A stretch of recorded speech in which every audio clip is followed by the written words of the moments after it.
Fundamental knowledge में आपका स्वागत है। ये वेरी मोस्ट इम्पोर्टेंट क्वेश्चन है जो परीक्षा की दृष्टि से वेरी मोस्ट इम्पोर्टेंट है। देखो 2017 में पूछा गया था। तो ये क्वेश्चन पहला है, इसे माधव विलास के लेखक कौन है? तो माधव विलास लेखक हैं लल्लू लाल वर्मा। 2017 में पूछा गया था, लल्लू लाल वर्मा है। दूसरा है वड़ रत्नाकर के रचनाकार कौन है? वड़ रत्नाकर के रचनाकार हैं ज्योतिरीश्वर। और अगला है प्रेम सागर के रचनाकार कौन है? पंडित लल्लू लाल वर्मा। 2018 में पूछा गया है, ये इस बार चांसेस है। अगला है खड़ी बोली गद्य के विकास का प्रारंभिक युग कौन सा है? तो भारतेय युग है। अगला है निम्नलिखित में से नामों में से कौन सा लेखक खड़ी बोली गद्य का प्रारंभिक लेखक है? तो राम प्रसाद निरंजनी। अगला है पोर्ट विलियम कॉलेज कहाँ स्थित है? तो पोर्ट विलियम कॉलेज जो है कलकत्ता में स्थित है। अगला है अष्टायाम के रचयिता कौन है? तो अष्टायाम के रचयिता है नाभादास। ठीक है ना, ये वेरी मोस्ट इम्पोर्टेंट क्वेश्चन है। अगला है श्रृंगार रस मंडल के रचयिता कौन है? श्रृंगार रस मंडल के रचयिता है गोस्वामी विट्ठलनाथ। ये वेरी मोस्ट इम्पोर्टेंट है। देख लो 2012 में पूछा गया, 15 में पूछा गया और 18 में पूछा गया। इस बार चांसेस है इसका। अगला है नचिकेत उपाख्यान के रचयिता कौन है? सदल मिश्र। सदल मिश्र, ये भी वेरी मोस्ट इम्पोर्टेंट क्वेश्चन है।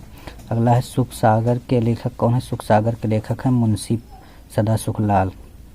अगला है प्रारंभिक गद्य लेखकों में दो राजाओं में से कौन है? तो शिव प्रसाद सितारे हिंद दो राजाओं में से हैं।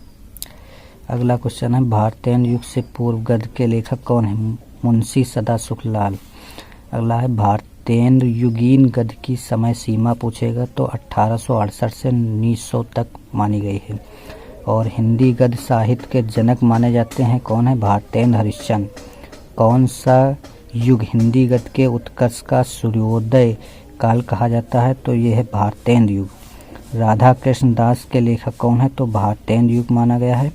और अगला है सो अजान एक सुजान के लेखक हैं बालकृष्ण भट्ट। सो अजान एक सुजान के लेखक हैं बालकृष्ण भट्ट। अगला है खड़ी बोली गद्य की प्रथम रचना कौन है? गोरा बादल की कथा। वेरी मोस्ट इम्पोर्टेंट क्वेश्चन है, ये जरूर पूछा जाएगा। खड़ी बोली गद्य की प्रथम रचना कौन से? गोरा बादल की कथा। अगला है हिंदी साहित्य का इतिहास के लेखक कौन है? रामचंद्र शुक्ल हिंदी साहित्य के इतिहास के लेखक हैं।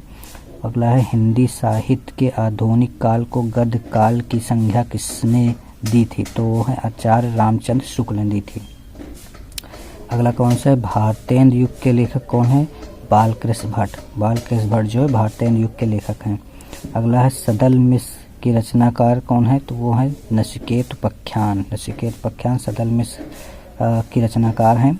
अगला है काशी नगरी परिचारिका की स्थापना किसने की थी? या अगला दो क्वेश्चन बन सकते हैं। अगला इस तरह से पूछ सकता है कि काशी नगरी परिचारिकी सभा के संस्थापक हैं तो वो हैं श्याम सुंदर दास हैं। अगला है नगरी परिचारिकी सभा की स्थापना किसने की? तो द्विवेदी युग में की। ठीक है, द्विवेदी युग में इसकी हुई है। अगला है और 84वें शरण की वार्ता। Very most important question. 84वें शरण की वार्ता है गोकुलनाथ। अगला है निम्नलिखित में से कौन प्रसिद्ध आलोचनक है? तो वो है आचार्य रामचंद्र शुक्ल। ये प्रसिद्ध आलोचनक हैं। अगला क्वेश्चन है द्विवेदी युग का नामकरण हुआ है महावीर प्रसाद द्विवेदी के नाम से। ठीक है, छायोत्तर युग का काल पूछेगा तो 1938 से वर्तमान तक माना गया है। अगला है छायोत्तर काल के लेखक कौन है? विद्यानिवास मिश्र हैं। छायोत्तर युग के गद्य के लेखक कौन है? तो वसुदेव शरण अग्रवाल हैं। रानी केतकी की कहानी। Very most important. Rani Ketaki की कहानी कौन है? तो इंशाअल्लाह खां।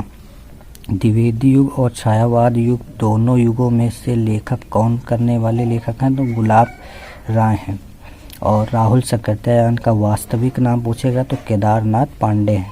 अगला है बाल मुकुंद गुप्त किस युग के लेखक हैं? तो द्विवेदी युग के लेखक हैं बाल मुकुंद गुप्त। ठीक है, ये दोनों नाटक से पूछे जा सकते हैं। नाटक है निम्नलिखित नाटक रचना का प्रारंभिक युग की देन है तो हो जाएगा भारतीय युग। ठीक है, अगला है ध्रुव स्वामिनी नाटक के लेखक कौन है? जयशंकर प्रसाद।